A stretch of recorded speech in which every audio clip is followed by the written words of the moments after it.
আসসালামু আলাইকুম ওয়া রাহমাতুল্লাহি ওয়া বারাকাতুহু। আলহামদুলিল্লাহি নাহমাদুহু ওয়া নাস্তাঈনুহু ওয়া নাস্তাগফিরুহু ওয়া নু'মিনু বিহি ওয়া নাতাওয়াক্কালু আলাইহি ওয়া নাউযু বিল্লাহি মিন শুরুরি আনফুসিনা মান ইয়াহদিয়াল্লাহু ফালা মুদিল্লা লাহু ওয়া মান ইউদ্লিল ফালা হাদিয়া লাহু ওয়া আশহাদু আল লা ইলাহা ইল্লাল্লাহু ওয়াহদাহু লা শারীকা লাহু ওয়া আশহাদু আন্না মুহাম্মাদান আবদুহু ওয়া রাসূলুহু ফাকাদ ক্বালা আল্লাহু সুবহানাহু ওয়া তাআলা ফি কালামিহিল মাজিদ ওয়া ফি ফুরকানিল হামিদ। أعوذ بالله من الشيطان الرجيم طه ما أنزلنا عليك القرآن لتشقى إلا تذكرة لمن يخشى تنزيلا ممن خلق الأرض والسماوات العلى وقال الله سبحانه وتعالى آمرا ومخبرا إن الله وملائكته يصلون على النبي أيها الذين آمنوا صلوا عليه وسلموا تسليما اللهم صل وسلم بارك على سيدنا ونبينا وشفيعنا وحبيبنا ومولانا محمد। সুপ্রিয় দর্শক শ্রোতা, যারা আমাদের সাথে যুক্ত হয়েছেন বাংলাদেশ এবং বাংলাদেশের বাহির থেকে, কাছে দূরে, পৃথিবীর বিভিন্ন প্রান্ত থেকে, সকলকেই রওদা ইনস্টিটিউট সিরাহ রাসূলুল্লাহ সাল্লাল্লাহু আলাইহি ওয়াসাল্লামের আজকের এই ক্লাসে স্বাগত জানাচ্ছি। আমরা ধারাবাহিকভাবে প্রত্যেক রবিবার আমাদের এই ক্লাসটি এখন পর্যন্ত করার জন্য চেষ্টা করছি। আমাদের রব আমাদেরকে সুযোগ দান করেছেন।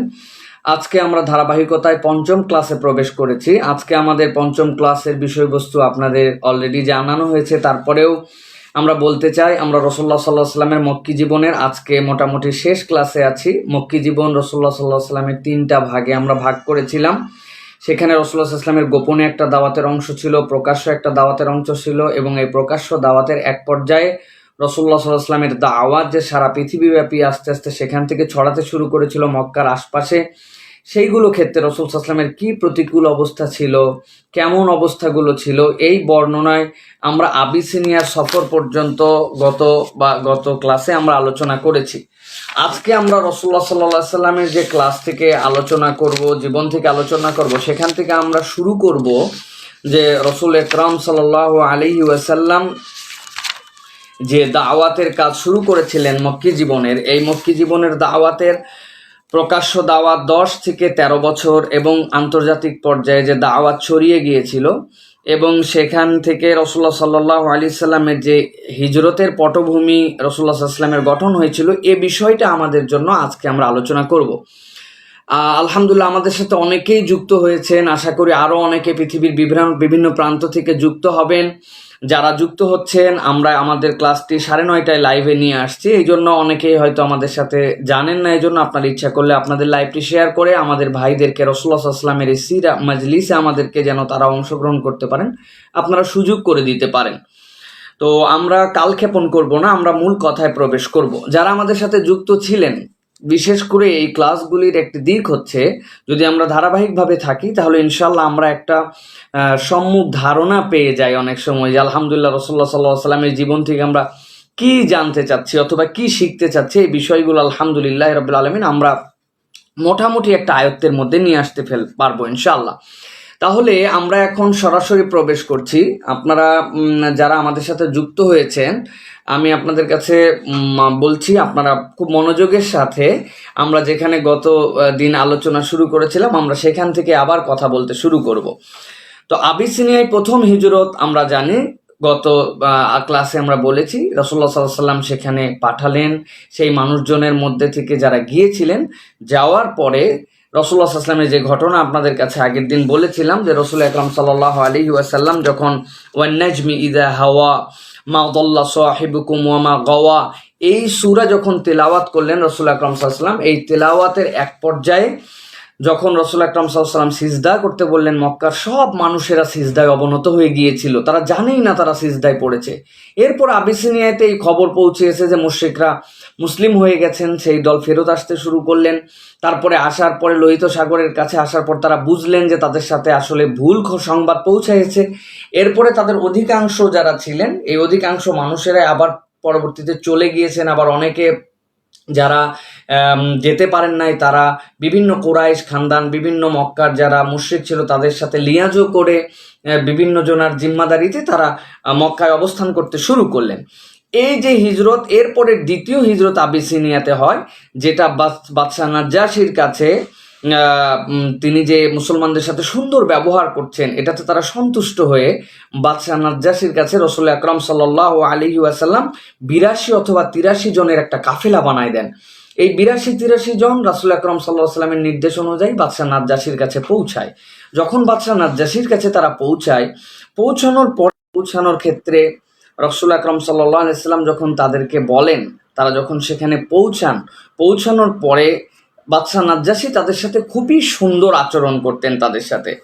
কুরাইশরা দেখলো যে মক্কার লোকেদেরকে আমরা অত্যাচার করি, আমাদের বাপদাদার ধর্ম ত্যাগ করেছে, মুহাম্মদুর রাসূলুল্লাহ সাল্লাল্লাহু আলাইহি সাল্লাম দাওয়াত দিচ্ছেন, সেখানে তারা বাদশাহ নাজ্জাশীর কাছে যে খুব আরাম বিরামে আছে তারা খবর পেয়েছিল।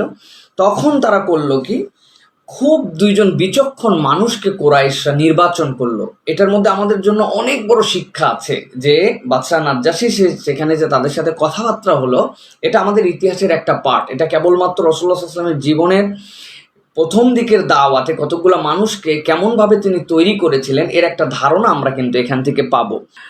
তো নাজ্জাশীর দরবারে যখন এই পাঠানো হলো, নাজ্জাশীর দরবারে তারা পাঠালো আমর ইবনুল আস এবং সবচেয়ে ঠান্ডা মেজাজের যে মানুষটা, মক্কার ধী শক্তি সম্পন্ন যে মানুষ, সেই মানুষটা ছিলেন হচ্ছে আব্দুল্লাহ ইবনে রবিয়া। এই দুইজন মিলে তারা চলে গেলেন নাজ্জাশীর কাছে। নাজ্জাশীর কাছে যাওয়ার পরে অনেকগুলি উপহার নিয়ে তারা সেখানে পৌঁছেছিলেন। পৌঁছানোর পরে তারা নাজ্জাশীকে বললেন যে আপনি কি জানেন আপনি যাদেরকে আশ্রয় প্রশ্রয় দিয়েছেন এরা কত খারাপ মানুষ? তিনি বললেন, কেন খারাপ মানুষ? ইতিহাস বলতেছে, সিরাত ইবনে হিশামের মধ্যে এটা এসেছে। তখন তারা বললেন এই জন্য তারা খারাপ মানুষ যে এই মানুষগুলি না আপনার দিন গ্রহণ করেছে, না আপনাকে মানে, না আমাদের মক্কার যারা আমরা বাপদাদার ধর্মের উপর আছে আমাদেরকেও মানে, তারা কাউকে মানে না। এই না মেনে তারা উপর্যুপরি এক নতুন দিন নিয়ে আপনার কাছে এসেছে, অথচ আপনি তাদেরকে আশ্রয় প্রশ্রয় দিচ্ছেন, এটা কেমন ধরনের কথা? যখন এই কথা তিনি বললেন, এই কথা বলার পরে তাদের এই প্রস্তাবনার বিপক্ষে যখন শুনলেন বাদশাহ নাজ্জাশী যে মক্কা থেকে এরকম দুজন প্রতিনিধি অনেক ধরনের হাদিয়া নিয়ে আমাদের কাছে এসেছে মুসলমানদেরকে, তখন তিনি তার দরবারে ডেকে পাঠালেন। ডেকে পাঠানোর পরে মুসলমানদেরকে তখন নির্বাচন করলো যে আমরা তো সকলে কথা বলবো না, আমাদের হয়ে কে কথা বলবে? তখন মুসলমানরা জাফর ইবনে আবু তালেবকে নির্বাচন করলেন যে আপনি মুসলমানদের হয়ে কথা বলবেন। জাফর ইবনে তালেব যখন সামনে আসলেন, মক্কার প্রতিনিধি দল তাদের সামনে, এমন সময় জাফর ইবনে আবু তালেব তখন তার কাছে নাজ্জাশী বললেন যে তারা যে কথা বলছে, তোমরা তোমাদের গোত্রের মধ্যে বিভেদ তৈরি করে তোমরা এখানে এসেছো, আমার এখানে আছো সম্মানের সাথে, কিন্তু বিষয়টা কেমন? তো যিনি তোমাদেরকে দাওয়াত দিচ্ছেন তিনি আসলে কে, কি সে দাওয়াত দিচ্ছেন, তা এরা তো তার ব্যাপারে বড় খারাপ কথা বলছে। তখন জাফর ইবনে আবু তালেব বললেন, কানা নাসাবুহু আযীম ওয়া খুলুকুহু হাসান ইন্নাহু ইয়াদউ আল্লা তুশরিক বিল্লাহি শাইআ। তিনি বললেন যে হে বাদশাহ, যার ব্যাপারে তারা কথা বলছে তার কাছে আপনারা শুনতে পারেন, তিনি বড়ই মহান এক বংশে এসেছেন, তার চরিত্রের উপমা পুরো আরবে দ্বিতীয় কেউ দিতে পারবে না। যারা তার বিরোধিতা করতে আসছে আপনি তাদের কাছে জিজ্ঞাসা করতে পারেন। আর তিনি আমাদেরকে কিসের দাওয়াত দেন? তিনি আমাদেরকে দাওয়াত দেন একটা কথার, আল্লাহ তুশরিক বিল্লাহি শাইআ, আল্লাহর সাথে কাউকে শরিক করো না, এই মূর্তি পূজা এইগুলো তোমরা করো না, এখান থেকে তোমরা বেরিয়ে আসো। আর তিনি আমাদেরকে মৌলিক 7টা বিষয়ের উপর আমাদেরকে নসিহত করেন। 1 নম্বর, আমরা যেন এক আল্লাহকে ডাকি। 2 নম্বরে, আমরা যেন মূর্তি পূজাকে ছেড়ে দেই। 3 নম্বরে, সত্য কথা বলি এবং আমরা যেন আমানতদারিতার সাথে আমানত আদায় করি। 4 নম্বরে, আত্মীয়তার বন্ধন যেন আমরা দৃঢ় করি। এরপরে তিনি আমাদেরকে নির্দেশ দেন প্রতিবেশীর সাথে যেন আমরা সদাচরণ করি। এরপরে তিনি আমাদেরকে সবচেয়ে বড় একটা নির্দেশনা দেন, আমরা যেন রক্তপাত না করি। এছাড়াও তিনি আমাদেরকে এতিমের মাল আত্মসাৎ করতে নিষেধ করেন এবং সতীসাধী নারীদেরকে নিজেদের স্বার্থে, বংশীয় স্বার্থে আমরা যেন কখনো তোহমত না দেই, এই বিষয়গুলি তিনি আমাদেরকে নিষেধ করেন। জাফর ইবনে আবু তালেব যখন এই কথা বললেন, বাদশাহ নাজ্জাশী বিস্মিত হয়ে গেলেন এবং যাদের কাছে রাসূলুল্লাহ সাল্লাল্লাহু আলাইহি ওয়াসাল্লামের ব্যাপারে খারাপ কথা বলার জন্য নাজ্জাশীর কাছে এসেছিল, জাফর ইবনে আবু তালেব খুব বুদ্ধিদীপ্তভাবে বলেছিলেন যে কানা নাসাবুহু আযীমুন, তিনি উচ্চ বংশের মানুষ, খুলুকু হাসান, তার চরিত্র এমন যেই মানুষগুলো আমাদের বিপক্ষে কথা বলার জন্য আপনার কাছে এসেছে, আপনি তাদের কাছে শুনে দেখেন যে তার চরিত্র নিয়ে কেউ কোনো কথা বলতে পারবে না। সুবহানাল্লাহি বিহামদি। যখন তিনি এই কথা বললেন, বলার পরে তিনি তখন এই মক্কা থেকে আগত দুই প্রতিনিধি, যে দুইজন আসছিল, এই দুই প্রতিনিধিকে তিনি বললেন, আব্দুল্লাহ ইবনে রাবিয়াকে, তোমরা আমার কাছ থেকে চলে যাও, খবরদার এই ব্যক্তি সম্পর্কে বাজে কথা বলবে না, ওরা আমাদের কাছে নিরাপদে আছে।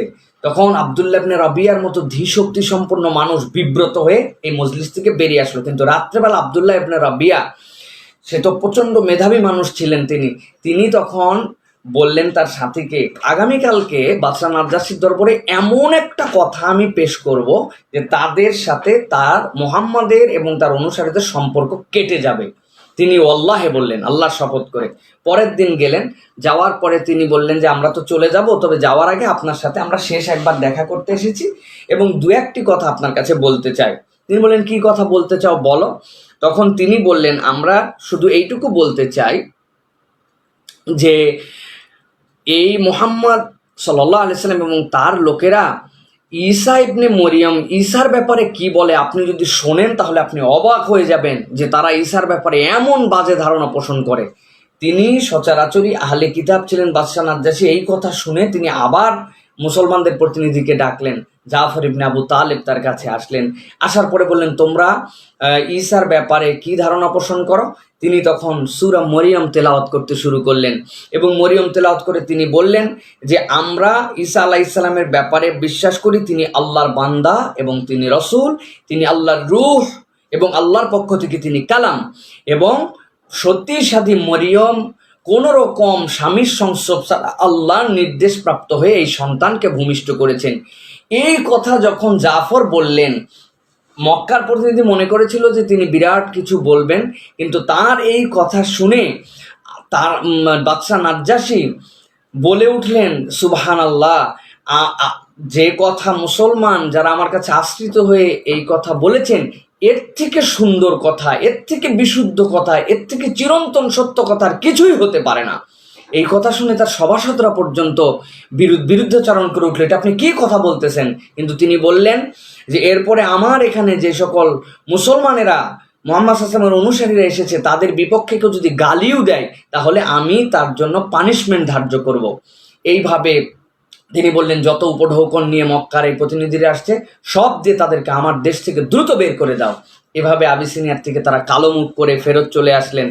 এইভাবে মুসলমানরা প্রথম যে আমি বলেছিলাম বিদেশের দাওয়াত, যে ইন্টারন্যাশনাল লেভেলের দাওয়াত, এই দাওয়াতটা নাজ্জাশীর কাছে পৌঁছেছিল।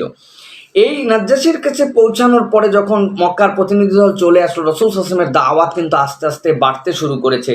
এই সময় কুরাইশরা রাসূলুল্লাহ সাল্লাল্লাহু আলাইহি ওয়াসাল্লামের চাচা আবু তালেবের কাছে মক্কার মুশরিকরা আরও 2 দফা প্রতিনিধি পাঠিয়েছিল। আমি দীর্ঘ হবে এই জন্য আমি বলছি না, আমরা মোটামুটি অনেকগুলো বিষয়ের মধ্যে জানি। রাসূল সাল্লাল্লাহু আলাইহি ওয়াসাল্লামকে নেতৃত্বের অফার দেওয়া হলো, মক্কার সবচেয়ে সুন্দর মানুষের সাথে, মেয়ের সাথে তাকে বিবাহ বন্ধনে আবদ্ধ করবে, তিনি যে প্রস্তাব দিবেন তাকে নেতৃত্ব দিয়ে দিবে। তো রাসূলুল্লাহ সাল্লাল্লাহু আলাইহি ওয়াসাল্লামের কাছে আবু তালেব যখন এই সকল প্রস্তাব দিয়েছেন, তিনি যে সেইগুলোকে গ্রহণ করেন নাই এটা তো আমরা জানি। এইভাবে 2টো প্রস্তাব তার কাছে আসলো, কিন্তু দ্বিতীয় যে প্রস্তাব আবু তালেবের কাছে আসলো, এর আগ পর্যন্ত রাসূলুল্লাহ সাল্লাল্লাহু আলাইহি সাল্লামকে প্রত্যক্ষভাবে কখনো হত্যার ষড়যন্ত্র করা হয় নাই। কিন্তু আবু তালেবের কাছে আসার পরে তারা বলল যে আমাদের আবু লাহাবের পুত্র হচ্ছে উতাইবা আছে, সে হচ্ছে অত্যন্ত সুদর্শন, বিচক্ষণ, বুদ্ধিদীপ্ত। আবু তালেবকে বলল, আপনি আপনার ভাতিজাকে আমাদের হাতে তুলে দেন, আর আমি আপনাকে এই সন্তানটাকে আপনার হাতে দিয়ে দিচ্ছি, সে আপনার দেখাশোনা করবে, আপনার সন্তানের মর্যাদা নিয়ে থাকবে, এর বিনিময়ে আপনি আপনার ভাতিজাকে তুলে দেন। আবু তালেব রেগে মেগে বললেন, তোমরা কি এতই বোকা আমাকে ভাবো যে আমার নিজের সন্তানকে আমি তোমাদের কাছে তুলে দিব, তোমরা তাকে হত্যা করবে, আর অপরের সন্তান আমার কাছে দিবে, তাকে আমি দুধ কলা দিয়ে পুষে পুষে তাকে আমি বড় করব। তোমরা কি আমাকে এরকম বোকা ভাবো? তোমরা আমার এই বাড়ি থেকে দূর হয়ে যাও। এভাবে তিনি তাদের 2 জনকে বের করে দিলেন। এই বের করে দেওয়ার পরেই ইসলামের এই সময়টা যেই ঘটনাগুলো ঘটছিল, এই সময় ইসলামের মহান 2টো ঘটনা ঘটতে শুরু করলো। এর মধ্যে একটা ঘটনা হচ্ছে যে আবু লাহাবের পুত্র ছিল উতাইবা, এই ওতাইবা একদিন রাসূলুল্লাহ সাল্লাল্লাহু আলাইহি সাল্লামের কাছে আসলো। এই ঘটনাটার শেষের দিকে যে আমরা বুঝতে পারবো যে আমাদের জীবনের সাথে এই বিষয়গুলো কেমন করে মিলে। সে বলল, মুহাম্মদ ওয়ান্নাজমি ইযা হাওয়া সুম্মা দানা ফাতাদাল্লা, এই দুটা আয়াত আমি অস্বীকার করলাম, এই দুটো আয়াত আমি মানি না, এই দুটো আয়াত আমি স্বীকার করি না। এই কথা বলে রাসূলুল্লাহ সাল্লাল্লাহু আলাইহি ওয়াসাল্লামকে সে আঘাত করতে শুরু করলো। রাসূলুল্লাহ সাল্লাল্লাহু আলাইহি সাল্লামকে, এমনকি রসুলের দিকে সে থুতু নিক্ষেপ করেছিল। যদিও রাসূল আকরাম সাল্লাল্লাহু আলাইহি সাল্লামের শরীরে বা মুখে এই থুতুটা লাগে নাই, কিন্তু সে রাসূলুল্লাহ সাল্লাল্লাহু আলাইহি সাল্লামকে থুতু নিক্ষেপ করে। এই থুতু নিক্ষেপ করার পরিপ্রেক্ষিতে আল্লাহ রাব্বুল আলামিনের রাসূল সাল্লাল্লাহু আলাইহি ওয়াসাল্লামকে সে প্রথম সরাসরি হত্যার উদ্দেশ্যে আঘাত করে। এই আঘাতের কারণে রাসূলুল্লাহ সাল্লাল্লাহু আলাইহি ওয়াসাল্লাম একটা বদদোয়া করেছিলেন, হে আল্লাহ, তোমার যে সকল কুকুর সমূহ আছে, এই কুকুরের মধ্যে থেকে একটা কুকুর তুমি উতাইবার দিকে লেলিয়ে দিও। মক্কার মানুষরা, আমরা আজকে আরো 3টা ঘটনা এরকম পাবো, তারা রাসূলুল্লাহ সাল্লাল্লাহু আলাইহি ওয়াসাল্লামের বিরোধিতা করেছে, একাধারে ইসলামকে নিয়ে উপহাস তাচ্ছিল্য করেছে। কিন্তু রসুল যখন কোনো বদদোয়া করতেন, এমন আতঙ্কগ্রস্ত তারা হইতো, এটা একটা অকল্পনীয় ব্যাপার ছিল। এই কথা শুনে সে বারবার বলতে শুরু করলো যে আমাকে তো মোহাম্মদ যে বদদোয়া দিছে, নিশ্চয় আমাকে কুকুরের মৃত্যু আছে। সত্যি সত্যি সংক্ষেপে বলে রাখি, সিরিয়ার একটা সফরে সে তার অনেক বড় দলবল নিয়ে গেছে, আতঙ্কে থাকতো। যাওয়ার পরে সিরিয়াতে ওই সফরে যারা ছিল তারা পরে বর্ণনা করছে, সিরাত ইবনে হিশামের মধ্যে আসছে যে রাত্রে যখন সে শুয়েছিল উতাইবা, পুরো কাফেলার মধ্যে থেকে একটা সিংহ আসছে। সিংহ আসার পরে সব মানুষ ভীত সন্ত্রস্ত, কিন্তু সে কাউকে আক্রমণ করে নাই, কারো কাছেও যায় নাই। যেই তাঁবুটার নিচে উতাইবা ছিল, সেই তাঁবুটার মধ্যে যে সে রাত্রেবেলায় তাকে ছিঁড়ে ফুঁড়ে খেয়ে শেষ করে ফেলে। এটা যারা তার সাথীরা ছিল তারাও দেখেছে, অন্য কাউকে আক্রমণ করে নাই, তার কাছেই খুঁজে গেছে, তাকে হত্যা করেছে এবং তার কাছ থেকে চলে গেছে। এরপরে এটা রাসূলুল্লাহ সাল্লাল্লাহু আলাইহি ওয়াসাল্লামের বদদোয়ার একটা প্রভাব ছিল। যাই হোক, এরপরে রাসূলুল্লাহ সাল্লাল্লাহু আলাইহি ওয়াসাল্লামকে হত্যার জন্য যখন দাওয়াতটা রাসূলুল্লাহ সাল্লাল্লাহু আলাইহি ওয়াসাল্লামের অনেক বড়র দিকে এগিয়ে যাচ্ছে, আবিসিনিয়াতে যখন দাওয়াত পৌঁছেছে, মক্কার মানুষরা যখন আবু তালেবের কাছে বারবার বলার পরে ব্যর্থ হয়েছে, এরপরে আবু জেহেল রাসূলুল্লাহ সাল্লাল্লাহু আলাইহি ওয়াসাল্লামকে একবার পাথর নিক্ষেপ করে হত্যা করে ফেলতে চেয়েছিল। সে বড় দাপট দিয়ে বলছে, আজকে মুহাম্মদ আসলে তাকে আমি মেরেই ফেলবো। রাসূলুল্লাহ সাল্লাল্লাহু আলাইহি ওয়াসাল্লামের দিকে যখন পাথর নিয়ে গেছে, খানিকক্ষণ পর তার 2 হাত নীল হয়ে, মুখমণ্ডল নীল হয়ে, সে এমন ভীত সন্ত্রস্ত হয়ে রাসূল সাল্লাল্লাহু আলাইহি ওয়াসাল্লামের কাছ থেকে ফেরত আসছে। রাসূল তখন হারামের মধ্যে। তখন আসার পর লোকজন জিজ্ঞাসা করলো, আবু জেহেল, তোমার না এত বীর দর্পে গেলে, তুমি তো পাথরে নিক্ষেপ করতে পারলে না? সে বলল, আমি দেখলাম যে মুহাম্মাদের সামনে এমন একটা উট, এত দীর্ঘ, এত বড় মুখ, এরকম অবয়ব নিয়ে কখনো আমি কোনো উটকে দেখি নাই, সে আমাকে খেয়েই ফেলতো আরেকটু হলে। রাসূল আকরাম সাল্লাল্লাহু আলাইহি সাল্লামকে জিবরাইল আমিন এইভাবে প্রোটেক্ট করেছেন আল্লাহর পক্ষ থেকে। সে পরবর্তীতে হাদিস এটা জানা গেছে। এই যে রাসূলুল্লাহ সাল্লাল্লাহু আলাইহি ওয়াসাল্লামকে বারবার হত্যা করতে চাওয়ার চেষ্টা চলতেছে, এই প্রেক্ষাপটটা কেন বললাম? এই যে রাসূলুল্লাহ সাল্লাল্লাহু আলাইহি ওয়াসাল্লামকে যখনই মারতে যাওয়ার অ্যাটেম্পটগুলো শুরু হলো, এর মধ্যে একদিন রাসূল আকরাম সাল্লাল্লাহু আলাইহি ওয়াসাল্লাম সাফা পাহাড়ের কাছে ছিলেন। তখন আবু জেহেল রাসূলুল্লাহ সাল্লাল্লাহু আলাইহি ওয়াসাল্লামকে একটা পাথর নিক্ষেপ করেছিল। রাসূলুল্লাহ সাল্লাল্লাহু আলাইহি ওয়াসাল্লামের কপালে বা মাথায় লেগেছে, ইতিহাসের মধ্যে আছে। এবং রাসূলুল্লাহ সাল্লাল্লাহু আলাইহি ওয়াসাল্লামকে একটা বড় একটা তীর দিয়ে রাসূল সাল্লাল্লাহু আলাইহি ওয়াসাল্লামের মাথাতে আঘাত করেছিল, যার দরুন রাসূলের মাথা ফেটে মুখের মধ্যে রক্ত চলে এসেছিল। এই দৃশ্যটা রাসূলুল্লাহ সাল্লাল্লাহু আলাইহি ওয়াসাল্লামকে, এই মারার দৃশ্যটা যখন দেখতে পেলেও যে রাসূলুল্লাহ সাল্লাল্লাহু আলাইহি ওয়াসাল্লামকে মারার জন্য ও উদ্গ্রীব হয়েছে আবু জেহেল, তখন সেখানে একটা গোলাম ছিল। এই গোলামটা এটা দেখে ফেলে, উকবা ইবনে আবু মুয়াইয়াত। সে উকবা ইবনে আবু মুয়াইয়াত রাসূলুল্লাহ সাল্লাল্লাহু আলাইহি ওয়াসাল্লামের গলাতেও একবার এরকম করে জড়ায় ধরে রাসূল সাল্লাল্লাহু আলাইহি ওয়াসাল্লামকে হত্যা করার চেষ্টা করেছিল। পরপর 5টা হত্যা চেষ্টা রাসূলুল্লাহ সাল্লাল্লাহু আলাইহি ওয়াসাল্লামের প্রতি এসেছে। এর মধ্যে একটা আবু জেহেল যখন মুখে বাড়ি মারে, এইটা দেখে ফেলে যে ওখানে বসে থাকা অবস্থায় রাসূল সাল্লাল্লাহু আলাইহি ওয়াসাল্লামকে আক্রমণ করা হয়েছে। সে দেখার পরে হামজা রাদিয়াল্লাহু তাআলা তখনও ইসলাম আনেন নাই, তার কাছে সেই গোলামটা বলে, হে হামজা, আপনি এত বড় বীর, আর আপনার ভাতিজার মুখে আবু জেহেল মেরে রক্তাক্ত করেছে, আপনার বীরত্ব কোথায় গেল? এই কথা শুনে হামজা রাগে সেই সময় বলেছিলেন, আমি যেখানে পাবো আবু জেহেলকে, সেখানে এই মায়ের আগে শোধ দিব, তারপরে তার কাছ থেকে ফিরবো। এই কথা বলে হযরতে হামজা কাবার চত্বরে একটা তীর নিয়ে চলে এসেছিলেন। আসার পরে আবু জেহেলকে দেখার পরে এক মুহূর্ত দেরি না করে তার মাথা বরাবর এমন একটা কোপ দিয়েছিলেন যেতে তার মাথা চৌচির হয়ে রক্তে মুখমণ্ডল মেখে গেছে। তখন বনু হাশেম আর তাদের গোত্রের মধ্যে যুদ্ধ লেগে যাওয়ার মতো অবস্থা হয়ে গেল। তখন আবু জেহেল বলল, এই তোমরা থামো, তোমরা এরকম করছো কেন? বরং হামজা যে কাজ করেছে এটা খুব ভুল করে নাই, কারণ আমি মোহাম্মদকে এমন একটা গালি দিয়েছিলাম যেই গালির বদলা হিসেবে এটা ঠিকই ছিল।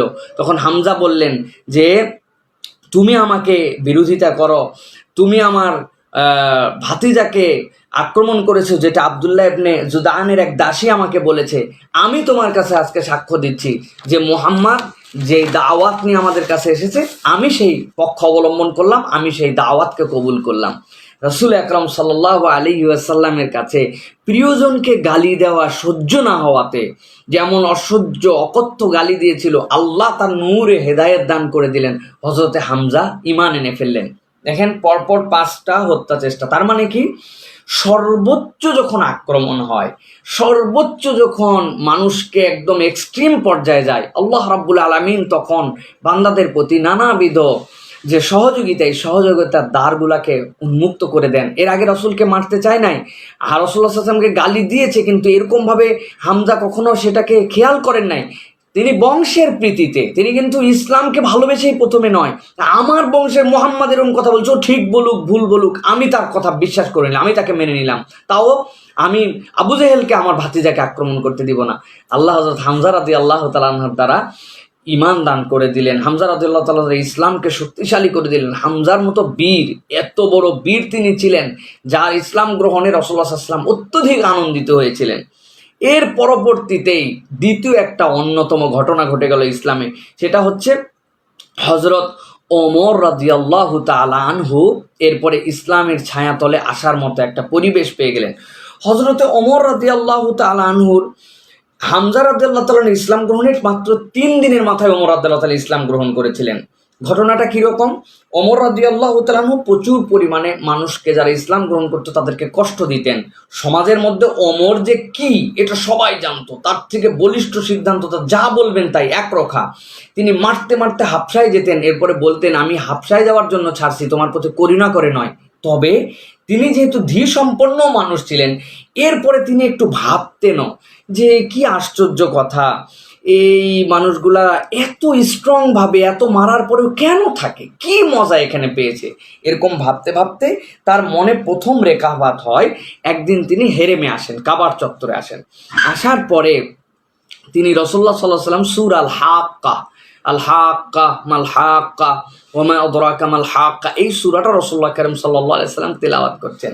এই সূরার একটা অংশে শুনে তিনি বললেন সুবহানাল্লাহ, মুহাম্মদ যে কত বড় কবি, এত সুন্দর করে কবিতা আবৃত্তি করছে। ঠিক পরের আয়াতে আল্লাহ রাব্বুল আলামিন জানালেন এই কোরআন নিশ্চয় কোনো কবিতা নয়, অথবা মুহাম্মদ নিজেও কোনো কবি নয়।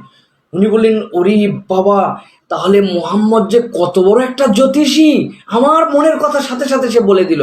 সাথে আল্লাহ রাব্বুল আলামিন কোরআনের মধ্যে অবতীর্ণ করলেন যে নিশ্চয় জেনে রাখো এই কোরআন কোনো জ্যোতির্বিদের বাণী নয়, বরং হাযা তানজিলুম মির রাব্বিল আলামিন, এটা আল্লাহ রাব্বুল আলামিনের পক্ষ থেকে। এই দুটো কথা যখন ওমর রাদিয়াল্লাহু তাআলা শুনলেন, উনি একটু আমরা যেরকম আমাদের ভাষায় বলি অনেক সময় হতভম্ব হয়ে যাওয়া, যে আমি যা ভাবলাম এরকম কথা, তো ইসলাম যে একটা অন্যরকম কিছু, ওমর রাদিয়াল্লাহু তাআলার মনের মধ্যে এরকম জিনিস খেলছিল। কিন্তু খেললে কি হবে, ওখান থেকে আসার পর আবার সিদ্ধান্ত নিয়েছেন যে এবার যা হয় হোক, আমি আর মুহাম্মদকে এখানে থাকতে দিব না। পথে মধ্যে নঈম ইবনে আব্দুল্লাহ নাহতাম আদাবি উনি বললেন, ওমর এই নাঙা তলোয়ার নিয়ে তুমি কোথায় যাও? তিনি বললেন, অনেক হয়েছে, আমি হয় খাত্তাবের পুত্র মক্কায় থাকবে, না হয় আব্দুল্লাহর পুত্র মক্কায় থাকবে, যে কোনো একজন থাকবে, আজকে সেই সিদ্ধান্তের জন্য আমি রওনা হচ্ছি। এই কথা তিনি যখন বললেন, বলার মধ্যে পথিমধ্যে তার সাথে দেখা হয়ে গেল তারই একজন গোত্রের মানুষের সাথে যখন দেখা হলো, নাহতাম আদাবি, উনি তখন বললেন, তুমি মুহাম্মদকে মারতে যাচ্ছ, তুমি কি জানো তোমার বোন আর ভগ্নিপতি তারাই তো ইসলাম গ্রহণ করে ফেলেছে। আমরা সকলেই জানি এই ঘটনা মোটামুটি। এরপরে তিনি এটা শুনে অগ্নিশর্মা হয়ে গেলেন, একদম রেগে একদম বোম। ওমর রাদিয়াল্লাহু বললেন, আগে ওদেরকে শায়েস্তা করে এরপর আমি যাচ্ছি। যাওয়ার পরে এই সময় তিনি শুনলেন বাহির থেকে যে কিছু একটা তারা ঘরের মধ্যে পড়ছে, যেটা তিনি কমনলি শুনতে পান নাই ঠিকঠাক মতো। ইতিহাস যতটুকু আমাদেরকে বলছে, তারিখগুলো আমাদেরকে যেভাবে বা সিরাতগুলো আমাদেরকে জানাচ্ছে। এরপরে হযরত ওমর খাত্তাব রাদিয়াল্লাহু তাআলা আনহু ঘরের মধ্যে ঢুকে তার বোনকে বললেন যে, তোমরা কি পড়ছিলে আমাকে বলো তো। তারা বলছেন, না আমরা তেমন কিছুই পড়ি নাই। বললে, আমি শুনলাম তোমরা নাকি মুহাম্মাদের দিন গ্রহণ করেছো। হযরত ওমরে ফারুক রাদিয়াল্লাহু তাআলা আনহুর বোন একটা উত্তর দিয়েছিলেন। আমি এই ঘটনাটা শুধু এই উত্তরটা কোট করার জন্য বলছি। তিনি তখন বললেন, হে ভাই, আপনি কি মনে করেন আপনি যে দিনের উপরে আছেন এ দিন ছাড়া অন্য কোনো দিন হক হতে পারে না? মুখের উপরে তিনি এই কথাটা বলেছেন। আপনি যে দিনের উপরে আছেন, আপনার এই বুঝটা কেন হলো যে আপনার দিন ছাড়াও অন্য দিন তো হক হতে পারে? উনি কিন্তু বলেন নাই যে আমি ইসলাম গ্রহণ করেছি। এই কথা শুনে ওমর রাদিয়াল্লাহু তাআলা তার ভগ্নিপতিকে মেরে অস্থির করে দিলেন। এরপরে সিরাতে খাতামুল আম্বিয়ার মধ্যে এসেছে, সিরাত রাহমাতুল লিল আলামিনের মধ্যে এসেছে, নিজের স্বামীকে বাঁচানোর জন্য হযরত ওমরের বোন যখন তাকে সরিয়ে দেওয়ার চেষ্টা করছিলেন, যখন তাকে সেখান থেকে সরানোর চেষ্টা, ওমর রাদিয়াল্লাহু তাআলা এমন একটা থাপ্পড় তার গালের মধ্যে মেরেছিলেন যে থাপ্পড়ের কারণে তার গাল মানে এমন একটা হতভম্ব এবং এরকমভাবে তিনি ছিটকিয়ে পড়ে গিয়েছিলেন। এই দৃশ্যটা ওমর রাদিয়াল্লাহু তাআলার মনের মধ্যে একটা রেখাপাত করে যে ভগ্নিপতিকে মারলাম, নিজের বোনের গালে আমি মারলাম, আমি কি এতই বেহুশ হয়ে গেছি? তখন তিনি বললেন যে, একটু হুঁশ ফেরা যখন হলো, তার চিন্তা হলো, বোনের কাছে লজ্জিত, তার মনের মধ্যে লজ্জার একটা ভাব আসলো। তখন বললেন যে, তোমরা আসলে আমাকে কি পড়ছিলে, একটু কি আমাকে পড়ে শোনাবে? যে তোমরা যেটা পড়ছিলে আমি একটু তোমাদের কাছে শুনতে চাই।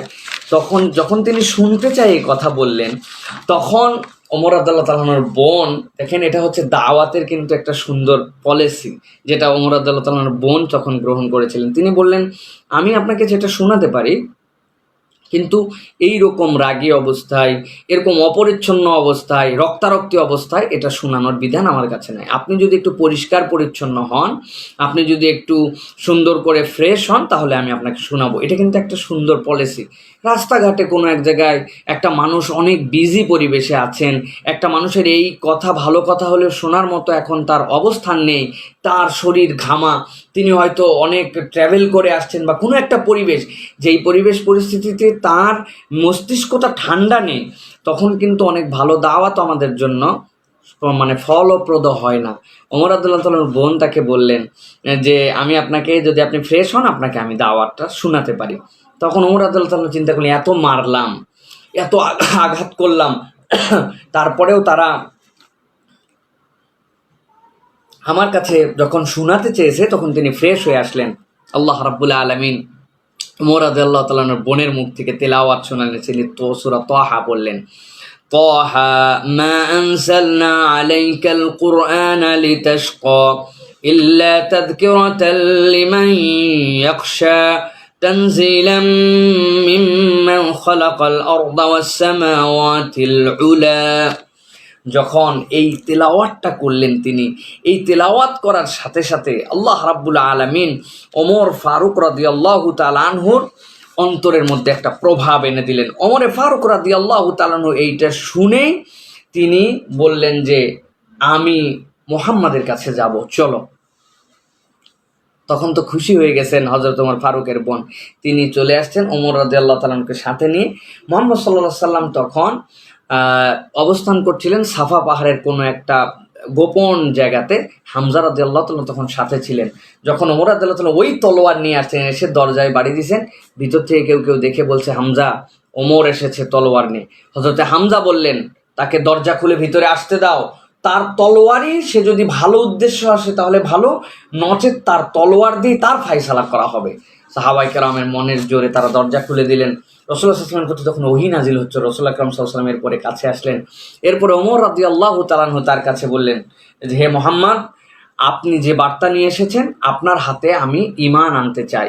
সাথে সাথে ওমর রাদিয়াল্লাহু তাআলা যখন বললেন, আশহাদু আল্লা ইলাহা ইল্লাল্লাহ ওয়া আশহাদু আন্না মুহাম্মাদান আবদুহু ওয়া রাসূলুহু, এই কথা বলার সাথে সাথে ওমর রাদিয়াল্লাহু তাআলা, ইবনুল জাওজি বলছেন যে, যখন ওমর রাদিয়াল্লাহু তাআলা ঈমান আনলেন, এইটা শুনে সাহাবায়ে কেরাম এমন জোরে তাকবীর ধ্বনি দিয়েছিলেন, যেই তাকবীরের ধ্বনিটা যারা হারামে কাবাতে ছিল তারা পর্যন্ত শুনতে পেয়েছিল, এই গোপন জায়গার তাকবীর, যে তারা এত খুশি হয়ে গেলেন। আল্লাহ রাব্বুল আলামিন তখন এই তাকবীরের ধ্বনির মাধ্যমে প্রথম মুসলমানরা নিজেদের বিজয়কে উদযাপন করেছিল। এই যে আমরা তাকবীর বলি আল্লাহু আকবার, এটা ঈমানের চেতনার একটা বহিঃপ্রকাশ। সাহাবায়ে কেরামের এই তাকবীরের ধ্বনি ছিল। হযরত ওমর রাদিয়াল্লাহু তাআলার বিষয়ে একটা কথা বলি, যেটা রাসূল সাল্লাল্লাহু আলাইহি ওয়াসাল্লামের সাথে সিরার সাথে সংশ্লিষ্ট। কিন্তু আমরা যদি একজন আরেকজনকে জিজ্ঞাসা করি ওমর রাদিয়াল্লাহু তাআলার উপাধি কি? আমিরুল মুমিনিন, ঠিক আছে, ওমর রাদিয়াল্লাহু তাআলা আমিরুল মুমিনিন, কিন্তু ওমর রাদিয়াল্লাহু তাআলার মূল পরিচয় হচ্ছে ওমর ফারুক। আমরা যদি বলি ফারুক কেন তিনি হলেন, ফারুক কেন, ফারুক তাকে কিসের থেকে উপাধি দেওয়া হলো তাকে ফারুক? ওমরে ফারুক কিন্তু আমরা সবসময় বলি। তো এই ফারুকের বিষয়টা কি? ওমর রাদিয়াল্লাহু তাআলা নিজের জবানিতে এই ফারুকের বর্ণনা করেছেন। ইবনুল জাউজি তার তারিখে ওমর ইবনুল খাত্তাব সেই কিতাবের মধ্যে সেটা উল্লেখ করেছেন। ওমর রাদিয়াল্লাহু তাআলা বললেন, আমি ঈমান আনার পর রাসূলকে বললাম, হে রাসূল, কেবল ঈমান এনেছেন, দেখেন ওমর কেন ওমর? বললেন, আমরা যে দাওয়াতে আপনি দাওয়াত নিয়ে আসেন, আমাদের দাওয়াত কি হক নয়? যে কোনো একটা দাওয়াত তো হক হতে হবে, আমি তো হক বলে আপনারটা গ্রহণ করছি। আল্লাহ রাসূল বললেন, অবশ্যই আমাদের দাওয়াত হক ওমর। বললে, তাহলে কেন আমরা হকের দাওয়াতটা গোপনে গোপনে আমরা পালন করব? আসুন আমরা হকের দাওয়াতটা এখন থেকে প্রকাশ্য দিতে শুরু করব। রাসূল আকরাম সাল্লাল্লাহু আলাইহি ওয়াসাল্লাম দুইটা দল তখন বানালেন। একটা দলের সামনে হযরতে হামজা রাদিয়াল্লাহু তাআলা ডান পাশে, আরেকটা লাইনের পাশে বাম পাশে হযরত ওমর ফারুক রাদিয়াল্লাহু তাআলা। রাসূল আকরাম সাল্লাল্লাহু আলাইহি ওয়াসাল্লাম দুইটা দল লম্বা করে যাচ্ছে, আর মাঝে রাসূল আকরাম সাল্লাল্লাহু আলাইহি ওয়াসাল্লাম হযরতে ওমরে ফারুক রাদিয়াল্লাহু তাআলার নেতৃত্বে সাফা পাহাড় থেকে মিছিল করতে করতে আল্লাহু আকবার আল্লাহু আকবার আল্লাহু আকবার বলতে বলতে তারা হারামের চত্বরে আসলেন। আবু জেহেল সহ যারাই ছিল তারা বিস্মিত হয়ে দেখলো যে এক পাশে হামজা, এক পাশে ওমর। ওমর ঘোষণা দিলেন, যদি কারো নিজের স্ত্রীকে বিধবা করার ইচ্ছা থাকে, কারো যদি তোমাদের মধ্যে নিজেকে তোমাদের দিন হক বলে আমার দিন বেহক প্রমাণ করার জন্য তোমাদের কথাবার্তা থাকে, তাহলে ওমরের সামনে আসো, এই তলোয়ার তোমাদেরকে ফায়সালা করে দিবে। রাসূল আকরাম সাল্লাল্লাহু আলাইহি ওয়াসাল্লামের নেতৃত্বে এই যে আসলো রাসূল আকরাম সাল্লাল্লাহু আলাইহি ওয়াসাল্লাম, এই যে দুইটা দল, একটা দল সত্যের আর একটা দল মিথ্যার। সত্যের দলটা গোপনে ছিল, সেই দিন প্রকাশ্য দাওয়াত দিল। রাসূল আকরাম সাল্লাল্লাহু আলাইহি ওয়াসাল্লাম ওই দিন তাকে বললেন, ওমর তুমি ফারুক, তুমি দুইটা দলের মধ্যে আলাদা করে দিলে, আজকে প্রকাশ্য সত্যটাকে তুমি সকলের সামনে আজকে উন্মুক্ত করে দিলে। এই যে রাসূল তাকে ডাক দিলেন ফারুক, এই ওমরে ফারুক, সেই ওমরে ফারুক রাদিয়াল্লাহু তাআলা আনহু। এটা হচ্ছে রাসূলুল্লাহ সাল্লাল্লাহু আলাইহি ওয়াসাল্লামের এই প্রচেষ্টা। এরপরে রাসূলুল্লাহ সাল্লাল্লাহু আলাইহি ওয়াসাল্লামকে আরও কয়েকবার হত্যার চেষ্টা করা হয়েছে। উতবা ইবনু আবু ওয়ালিদ রাসূলুল্লাহ সাল্লাল্লাহু আলাইহি ওয়াসাল্লামের কাছে এসে বলেছিল, রাসূলুল্লাহ সাল্লাল্লাহু আলাইহি ওয়াসাল্লামের কাছে নানান ধরনের প্রস্তাব দিয়েছে, চেষ্টা করেছে, কিন্তু কোনোটাই কুলায় নাই। উতবা ইবনে আবুল ওয়ালিদ যখন রাসূলুল্লাহ সাল্লাল্লাহু আলাইহি ওয়াসাল্লামের কাছে আসেন, আসার পরে সিজদার আয়াত শোনার পরে তিনি রাসূলুল্লাহ সাল্লাল্লাহু আলাইহি ওয়াসাল্লামের প্রতি বিমোহিত হয়ে যান। তারা বলতো যে রসুলের কাছে যায় এক চেহারায় কিন্তু ফিরে আরেক চেহারায়। এইরকমভাবে রাসূল আকরাম সাল্লাল্লাহু আলাইহি ওয়াসাল্লামকে হত্যার চেষ্টায় এর মধ্যে ওমরে ফারুক রাদিয়াল্লাহু তাআলা ঈমান গ্রহণ, হাবশার দিকে ইসলাম প্রচার, ইসলাম একটা অন্যরকম রূপে সেই সময় দাঁড়িয়ে গেল। তো এই অবস্থাতে রাসূল আকরাম সাল্লাল্লাহু আলাইহি ওয়াসাল্লাম এর কাছে যখন প্রস্তাব নিয়ে উতবা ইবনু আবুল ওয়ালিদ আসেন, রাসূল আকরাম সাল্লাল্লাহু আলাইহি ওয়াসাল্লাম তখন তার সামনে হামিম সিজদা তিলাওয়াত করতে শুরু করেন। হামিম সিজদা তিলাওয়াত করতে করতে এক জায়গাতে আল্লাহ রাসূল সাল্লাল্লাহু আলাইহি ওয়াসাল্লাম বলেন, তোমরা যদি আমার প্রতি ঈমান না আনো, ইসলামের প্রতি ঈমান না আনো, তোমাদের চেহারাগুলো, তোমাদের অবস্থাগুলো আদ এবং সামুদের মতো হয়ে যাবে। আদ এবং সামুদের মতো বলার সাথে সাথে উতবা রাসূলুল্লাহ সাল্লাল্লাহু আলাইহি ওয়াসাল্লামের মুখকে চেপে ধরেন, ধরে বললেন, তুমি এই কথা বলো না, তুমি এই কথা বলো না। কারণ তারা জানতেন যে রাসূল আকরাম সাল্লাল্লাহু আলাইহি ওয়াসাল্লাম যদি এই কথা বলেন তারা রাসূল বিরোধিতা করে। আমি বারবার বলছি, এটা 2 নম্বর পয়েন্ট। কিন্তু তারা বিশ্বাস করতো যে রাসূল আকরাম সাল্লাল্লাহু আলাইহি ওয়াসাল্লাম যদি কোনো কথা বলেন তাহলে সেটা ফলে যেতে পারে। সে বলল যে আমি ফিরে যাচ্ছি তোমার কাছ থেকে, কিন্তু তুমি আমাদের জন্য এই কথা বলো না। যাই হোক, এরপরে রাসূলুল্লাহ সাল্লাল্লাহু আলাইহি ওয়াসাল্লামের পরে জীবনের উপরে সবচেয়ে বড় যে কঠিন সময় আসলো, সেটা হচ্ছে রাসূল আকরাম সাল্লাল্লাহু আলাইহি ওয়াসাল্লামকে এক ঘরে করে ফেলা হলো। 1.5 মাসের ব্যবধানে রাসূলুল্লাহ সাল্লাল্লাহু আলাইহি ওয়াসাল্লামের জীবনে যেরকম একটা আনন্দের বিষয় এসেছিল, ঠিক একই রকমভাবে মুশরিকদের জীবনে একটা নজিরবিহীন বিপর্যয়, 40 দিনের মধ্যে নজিরবিহীন বিপর্যয় হলো। ওমর ইসলাম আনলেন, হামজা রাদিয়াল্লাহু তাআলা ইসলাম গ্রহণ করলেন, আর রসুল আকরাম সাল্লাল্লাহু আলাইহি ওয়াসাল্লাম মুশরিকদের প্রস্তাব যেটা দিয়েছিল প্রত্যাখ্যান করেছেন। একদম এত বড় প্রস্তাব, যে প্রস্তাব তাদের সকলের নেতৃত্ব, আবু জেহেল সব সিদ্ধান্ত নিয়েছে, বাবা তারপরেও আমাদের বাপদাদার ধর্ম ঠিকঠাক, এই জন্য আমরা সব নেতৃত্ব মোহাম্মদের হাতে দিব। পরে তারা প্রতারণা করবে না মুনাফিকি করবে সেটা তাদের বিষয়, কিন্তু এই প্রস্তাব রাসূল সাল্লাল্লাহু আলাইহি ওয়াসাল্লাম উড়াই দিয়েছিলেন। চতুর্থ একটা বিষয় ঘটেছিল, যখন রাসূল আকরাম সাল্লাল্লাহু আলাইহি ওয়াসাল্লামকে নানান হত্যার চেষ্টা চলছিল, তখন আবু তালেব, বনু আব্দে মানাফ যে দুই গোত্র ছিল রাসূলুল্লাহ সাল্লাল্লাহু আলাইহি ওয়াসাল্লামের উপরের দাদার দিকের, আব্দে মানাফের মধ্যে বনু হাশেম আর বনু মুত্তালিবের গোত্রের সবাইকে ডাক দিলেন। ডাক দিয়ে বললেন যে আমাদের এই যে বংশীয় মর্যাদাবোধ, গোত্রীয় মর্যাদাবোধ, এইটাকে মক্কার লোকজন মুহাম্মাদের ইস্যুকে কেন্দ্র করে আমাদেরকে তো নানানভাবে অপমানিত করছে, সুতরাং তোমাদের করণীয় কি? এই যে তাদের যে গোত্রের প্রীতি তখন ছিল, আবু তালেবের এই ডাকে বনু হাশেম এবং বনু মুত্তালিবের গোত্রের যারা কাফের হয়েছে, তারা মুসলমান মুশরিক সবাই বলল যে আমরা আমাদের গোত্রের মর্যাদা রক্ষার জন্য মুহাম্মাদের সাথে আছি। মক্কার সব লোক হতভম্ব হয়ে গেল, এতদিন আমাদের বিরোধিতা করলো, এখন গোত্রপ্রীতি হয়ে মুহাম্মদের সাথে, ওরা মুশরিক, ওরা কাফের, ওদের বিপক্ষে মুহাম্মদ সাল্লাল্লাহু আলাইহি সাল্লাম বলছেন যে পৌত্তলিকের উপাসনা করার জন্য, অথচ গোত্রের কারণে তারা নাকি মুহাম্মদকে রক্ষা করবে। এই যে চারটা ধাক্কা আসলো, এরই প্রেক্ষিতে বনু হাশেম এবং বনু মুত্তালিবকে রাসূলুল্লাহ সাল্লাল্লাহু আলাইহি ওয়াসাল্লামের কাছে তারা প্রস্তাব দিল যে তোমাদের কাছে আমাদের প্রস্তাব, যতক্ষণ না তোমরা মুহাম্মদকে আমাদের কাছে হত্যার জন্য সমর্পণ না করছো, ততক্ষণ পর্যন্ত তোমাদের সাথে আমাদের কোনো সম্পর্ক নাই, সকল সম্পর্ক তোমাদের থেকে আমাদের কাট অফ করা হলো। কেবল মুখে মুখে না, তারা ইবনে আমের নামে একজনকে, বোগায়েজ ইবনে আমের ওনার নাম, তাকে বলল তুমি লিখে ফেলো। বোগায়েজ ইবনে আমর এই শর্ত লিখলেন যে কোনো রকম সন্ধি বনু হাশেমের সাথে এবং বনু মুতালিবের সাথে করা হবে না, মুহাম্মদকে যদি না ফিরাই দেয় তাদের সাথে আমরা কখনো সন্ধিও করব না, এরকমভাবে একটা চুক্তিপত্র করে তাদেরকে একঘরা করা হবে, তাদের সাথে আমাদের কোনো সম্পর্ক নাই, সুতরাং তাদের কাছে কেউ কিছু বেচতে পারবে না, কিনতে পারবে না, তাদেরকে খাবার পাঠাতে পারবে না। এই চুক্তি করে কাবার ভিতরে লটকায় দিল চুক্তিটা। এই চুক্তি লটকায় দেওয়ার পরে রাসূল আকরাম সাল্লাল্লাহু আলাইহি সাল্লাম 3টা বছর শিয়াবে আবি তালেবের মধ্যে আটকায় গেলেন। যারা মক্কা শরীফ গিয়েছেন, আপনারা যারা হজে গিয়েছেন, আমাদের সাথে যারা যুক্ত আছেন বা যারা দেখবেন, আপনারা সাফা মারোয়া দিয়ে যখন সাই শেষ করেন, এরপরে মারোয়া গেট দিয়ে বেরিয়ে যাওয়ার পরে ডান পাশে যে হাম্মাম বা টয়লেট আছে, এর পিছন থেকে যদি আপনারা উপর দিকে একদম কোণার দিকে তাকান, যে একটা ওভারব্রিজ দেখা যায়, ওভারব্রিজের ডান পাশে যেইটা, এইটাই হচ্ছে পুরো শিয়াবে আবি তালেব। একটা টানেল গেছে, আপনারা অনেকেই মক্কা শরীফে যারা গিয়েছেন ওই দিক দিয়ে যাওয়ার সময় গারকাত মোয়াল্লা, যেটা মোয়াল্লা গোরস্থান থেকে সোজা যে রাস্তাটা উপর দিয়ে চলে গেছে, ডান পাশে এটা শিয়াবে আবি তালেব। এইখানে বনু হাশেমকে আটকায় ফেলা হলো, তারা গাছের পাতা সেখানে খেয়েছেন। সেখানে হাকিম ইবনে হেজাব নামে একজন ব্যক্তি ছিলেন, কেবলমাত্র হেজাম খাদিজা রাদিয়াল্লাহু তাআলার ভাতিজা, তিনি মাঝে মাঝে কিছু খাবার পৌঁছাতেন, তারপরেও তাকে পৌঁছাতে দিতে চাওয়া হতো না। এইভাবে রাসূলুল্লাহ সাল্লাল্লাহু আলাইহি ওয়াসাল্লামের যেগুলো ইতিহাসের বর্ণনা এসেছে, কষ্টের সীমা ছিল না। তাদের বাথরুমগুলো ছাগলের মতো হয়ে গিয়েছিল, তারা গাছের পাতা সিদ্ধ করে খেতেন, চামড়া সিদ্ধ করে খেতেন, তাদের কাছে কেউ কিছু বিক্রি করতো না, এরকম কঠিন অবস্থা।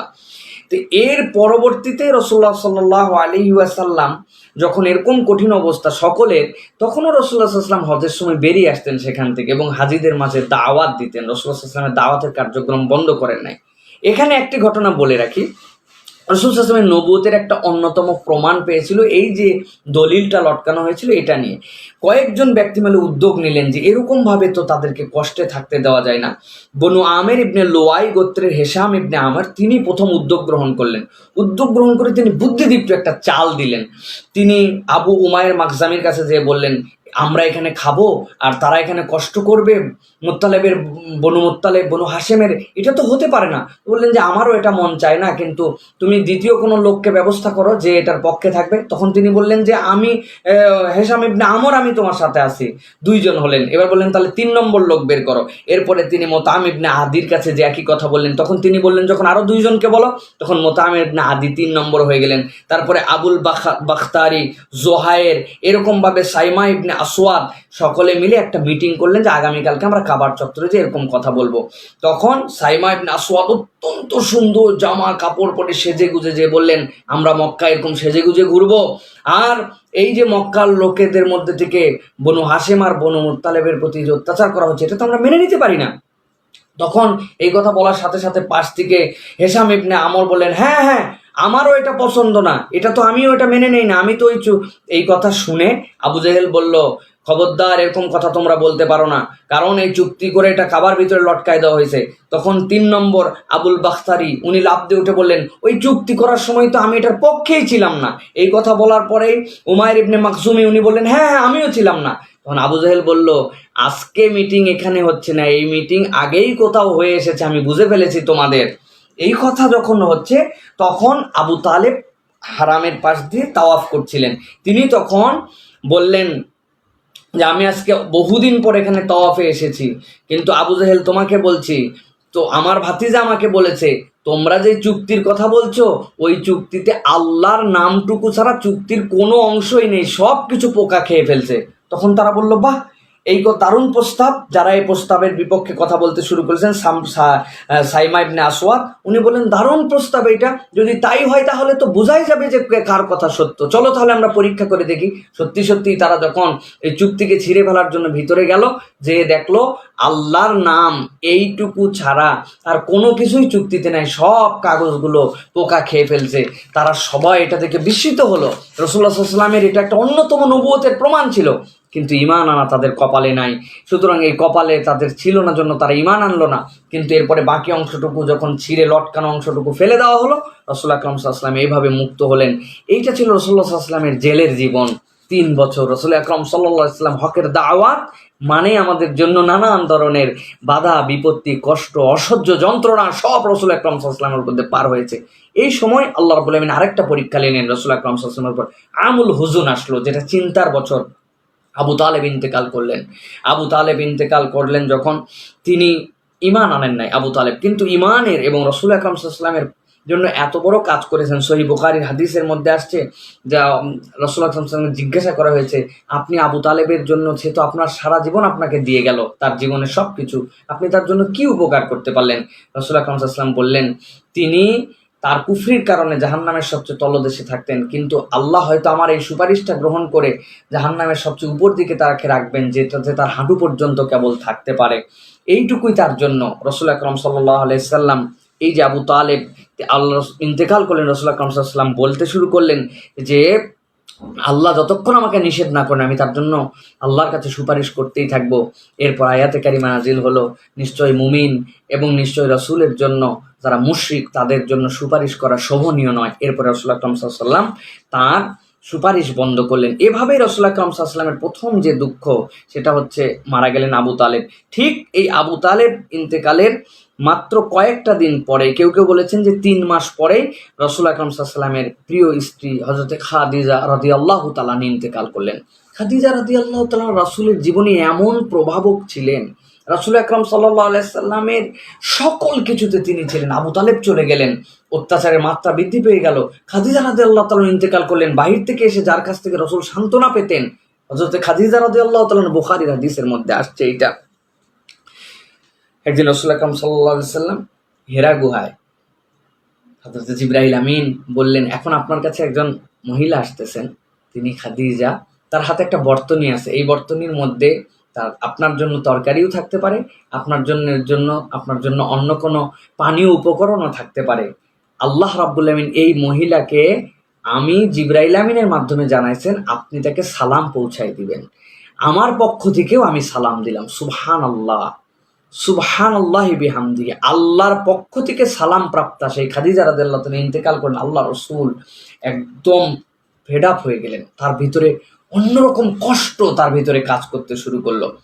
এইখানকার পরে পরেই বেশিরভাগ তারিখবিদের মতে এরপরে রাসূল সাল্লাল্লাহু আলাইহি ওয়াসাল্লামের মেরাজ ছিল। আমরা মেরাজ নিয়ে অল্প একটু কিছু কথা বলবো, সেটা অন্য একটা চ্যাপ্টারের মধ্যে আসবে। যেহেতু আমরা এখন রাসূল সাল্লাল্লাহু আলাইহি ওয়াসাল্লামের ইন্টারন্যাশনাল যে দাওয়াত, রাসূল সাল্লাল্লাহু আলাইহি ওয়াসাল্লাম কিভাবে এরপরে দাওয়াতের কার্যক্রমটা আগালেন সেই বিষয়ে আমরা কিছু কথা বলবো। রাসূলুল্লাহ সাল্লাল্লাহু আলাইহি ওয়াসাল্লামের যখন এই দুইজন মানুষ ইন্তেকাল করলো, তখন মক্কার কুরাইশ, মক্কার যারা মুশরিক, তাদের অনেক দাপট বেড়ে গেল। আল্লাহ রাসূল সাল্লাল্লাহু আলাইহি ওয়াসাল্লাম একদিন আসছেন, তার মাথাতে মাটি নিক্ষেপ করা হয়েছিল। রাসূলের মেয়ে, ছোট মেয়ে রাসূলুল্লাহ সাল্লাল্লাহু আলাইহি ওয়াসাল্লামের মাথার থেকে মাটিগুলা ঝাড়ছে আর চোখ দিয়ে কাঁদতেছে যে, আব্বু আপনার মাথার মধ্যে তারা মাটি মেরে এরকম অবস্থা করেছে, এত খারাপ অবস্থা করেছে। এই দুইজন মানুষ চলে যাওয়ার পরে তারা অনেক দাপট দেখাতে শুরু করলো। রাসূল আকরাম সাল্লাল্লাহু আলাইহি ওয়াসাল্লাম তার মেয়েকে সান্ত্বনা দিয়ে বললেন, তুমি কেঁদো না, এর থেকে আমার পূর্ববর্তীদের উপর অনেক বেশি জুলুম অত্যাচার করা হয়েছে। এ তো কুরাইশরা আমার সাথে কিছুই করে নাই, তারা এমন কোনো দুর্ব্যবহারও করতে পারে না। সুবহানাল্লাহি বিহামদি, কি সবর রাসূল আকরাম সাল্লাল্লাহু আলাইহি ওয়াসাল্লামের। এরপরে হযরত আমুল হুজুন, এটাকে চিন্তার বছর, এটা একটা আমরা জানি এটা রাসূল সাল্লাল্লাহু আলাইহি ওয়াসাল্লামের সিরার অন্যতম একটা পার্ট, যে রাসূল সাল্লাল্লাহু আলাইহি ওয়াসাল্লামের চিন্তার বছর কোনটাকে বলা হয়, যেই বছরটাতে রাসূল আকরাম সাল্লাল্লাহু আলাইহি ওয়াসাল্লামের চাচা আবু তালেব এবং হযরত খাদিজা রাদিয়াল্লাহু তাআলা ইন্তেকাল করে দেন, এবং রাসূলের প্রতি এই বছরটাই সবচেয়ে বেশি অত্যাচার বৃদ্ধি পেয়েছিল। এরপরে রাসূল আকরাম সাল্লাল্লাহু আলাইহি ওয়াসাল্লামের সাথে দশম হিজরিতে যে হযরত সাউদা রাদিয়াল্লাহু তাআলা আনহার বিয়ে হলো, তার স্বামীর নাম ছিল সাকরান ইবনে আমর। তিনি হাবশায় রাসূল আকরাম সাল্লাল্লাহু আলাইহি ওয়াসাল্লামের নির্দেশ অনুযায়ী হিজরত করেছিলেন। সেখান থেকে ফেরার পথে, অথবা কেউ কেউ বলেন সে হাবাসাতেই প্রথম তিনি মৃত্যুবরণ করেন। এই মৃত্যুর পরে রাসূল আকরাম সাল্লাল্লাহু আলাইহি ওয়াসাল্লামের সাথে হযরত সাউদা রাদিয়াল্লাহু তাআলা আনহার বিয়ে হয়। আমরা এবার একটু সামারিতে যাব, যে এই যে রাসূল সাল্লাল্লাহু আলাইহি ওয়াসাল্লামের মক্কি জীবন পুরোটা সাহাবায়ে কেরামরা কিভাবে, কোন অনুপ্রেরণায় এই কষ্টগুলোকে স্বীকার করে করে সামনের দিকে এগোচ্ছিলেন, তাদের অনুপ্রেরণার দ্বারা আমরা কিভাবে অনুপ্রাণিত হব। আমি একটু সামারি করি। 1 নম্বর, তাদের কাছে একটা ঈমানের সৌন্দর্য ছিল। ঈমান যদি কেউ সাত বুকের মধ্যে নিতে পারে, তার একটা সৌন্দর্য সাহাবায়ে কেরাম বুঝে ফেলেছিলেন। সংক্ষেপে বলি আমি। 2 নম্বরে, রাসূলুল্লাহ সাল্লাল্লাহু আলাইহি ওয়াসাল্লামের একটা আকর্ষণীয় নেতৃত্ব ছিল। সুবহানাল্লাহ, এটা তো বলতে হবে না, কিন্তু রাসূল আকরাম সাল্লাল্লাহু আলাইহি ওয়াসাল্লামের আদর্শ নেতৃত্বের প্রতি তারা আকৃষ্ট হয়ে গিয়েছিল। তারা এমনভাবে আকৃষ্ট হয়েছিল। রাসূল আকরাম সাল্লাল্লাহু আলাইহি ওয়াসাল্লামের 3 নম্বর বিষয় ছিল, সাহাবায়ে কেরাম সহ মক্কার সবাই জানতো, যে কোনো সত্য যদি বুকে ধারণ করা যায়, যারা মিথ্যার উপরে থাকে তারা ভয় পেয়ে যায়। রাসূল আকরাম সাল্লাল্লাহু আলাইহি সাল্লাম একদিন তাওয়াফ করছিলেন। তাওয়াফ অবস্থাতে একজন একটা গালি দেয় রাসূলকে, অকথ্য গালি। এরপরে দ্বিতীয়, রাসূল মুখটা অন্যরকম হয়ে যায়। এরপরে দ্বিতীয় তাওয়াফের চক্করের সময় রাসূল সাল্লামকে গালি দেওয়া হয়, রাসূল কিছু বলেন নাই। 3 নম্বর চক্করেও গালি দেয়, রাসূল কিছু বলেন না। চতুর্থ চক্করে এসে রাসূলুল্লাহ সাল্লাল্লাহু আলাইহি ওয়াসাল্লাম তাদেরকে বললেন যে, শোনো, আমি তোমাদের জন্য যবেহ নিয়ে এসেছি। মক্কার লোকেরা জানতো এই কথার মানে কি, এটা কত বড় বদদোয়া। এই কথাটা বলার সাথে সাথে মক্কায় যারা ছিল তারা রাসূলুল্লাহ সাল্লাল্লাহু আলাইহি ওয়াসাল্লামকে যারা এতক্ষণ গালি দিচ্ছিল, মুহাম্মদ সাল্লাল্লাহু আলাইহি ওয়াসাল্লাম যেই না বলেছেন আমি তোমাদের জন্য কি নিয়ে এসেছি, আমি তোমাদের জন্য যবেহ নিয়ে এসেছি, এই কথা শুনে তারা রসুলকে কিভাবে খুশি করবে, কেমনে রাসূলুল্লাহ সাল্লাল্লাহু আলাইহি ওয়াসাল্লামকে খুশি করা যায়, এইটা নিয়ে একদম অস্থির হয়ে গেল। রসুলকে কিভাবে খুশি করবে, কারণ তারা জানে এই বদদোয়াটা খেলে যাবে। সাহাবায়ে কেরাম এই বিষয়গুলো অনুভব করতেন, এই যে এইগুলাকে তারা অনুপ্রেরণা বানায় চলতেন। পঞ্চমত, সাহাবীরা তাদের কলিজা দিয়ে রাসূল সাল্লাল্লাহু আলাইহি ওয়াসাল্লামকে ভালোবাসতে শুরু করে দিয়েছিলেন। ঈমান যখন আসে তখন রসুলের প্রতি মহাব্বত বৃদ্ধি পায়। বিশুদ্ধ ঈমান রসুলকে ভালোবাসাবে, এটাই আমাদের দাবি। আমরা অনেক নামে মুসলমান, রাসূল আকরাম সাল্লাল্লাহু আলাইহি ওয়াসাল্লামকে নানান কথা বলা হলেও আমাদের অন্তরের মধ্যে দাগ কাটে না এবং প্রভাব বিস্তার করে না। আমরা কম্প্রোমাইজের নিয়ত চিন্তা করি, নানান ধরনের কথাবার্তা বলি, কেউ এরকম বলতেও পারে, আমাদের কি করণীয় আছে এরকম নয়।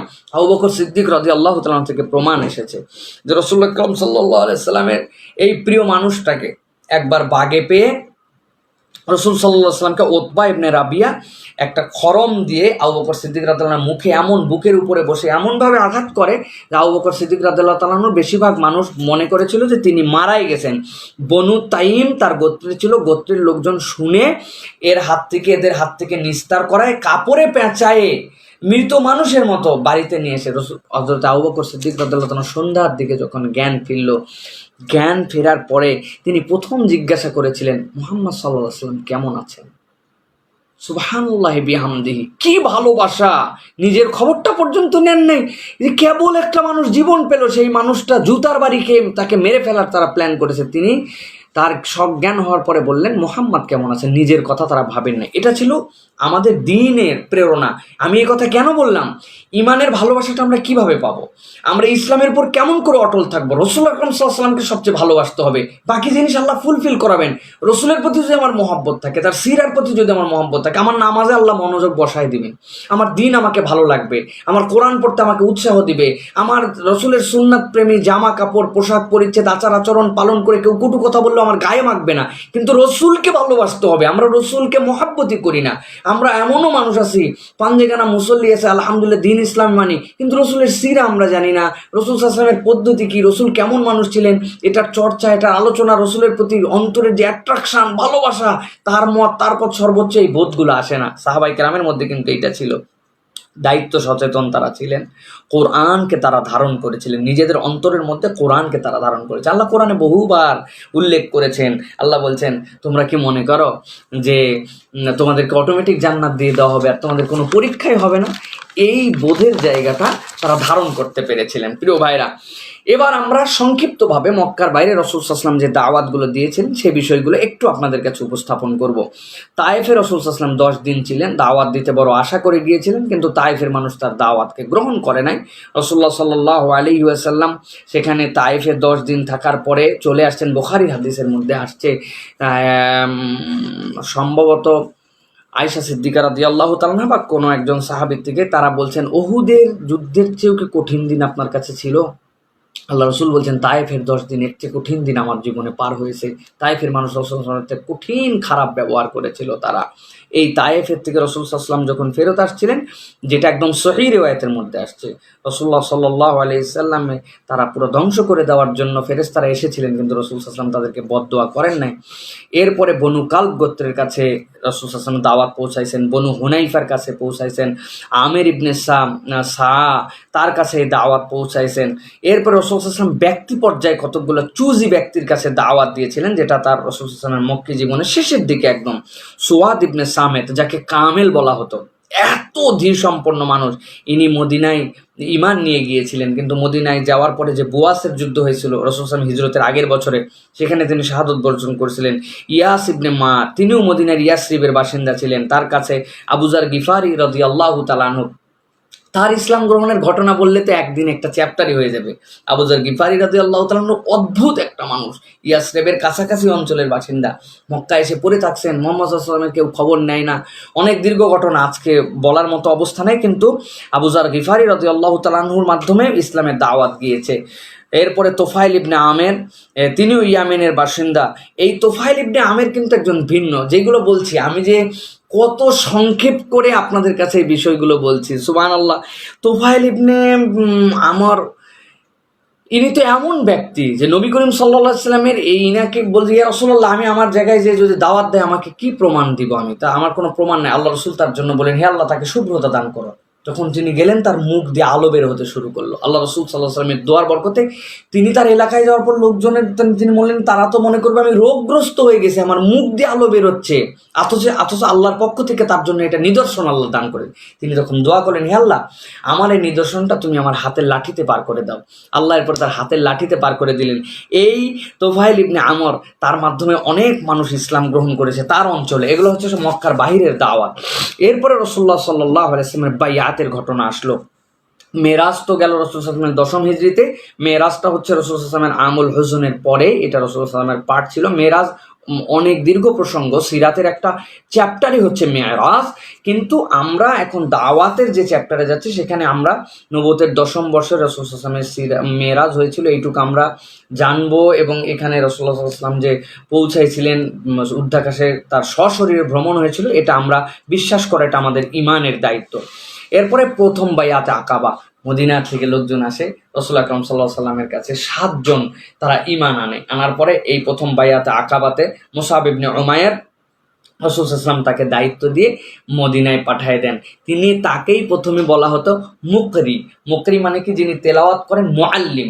এই হিসাবে ইসলামের প্রথম একজন দূত প্রতিনিধি হিসাবে ইয়াসরিবে যান। যাওয়ার পরে ব্যাপক দাওয়াত শুরু করেন তিনি। এই দাওয়াতের দরুন সেখানে ঈমানের জোয়ার আসতে শুরু করে।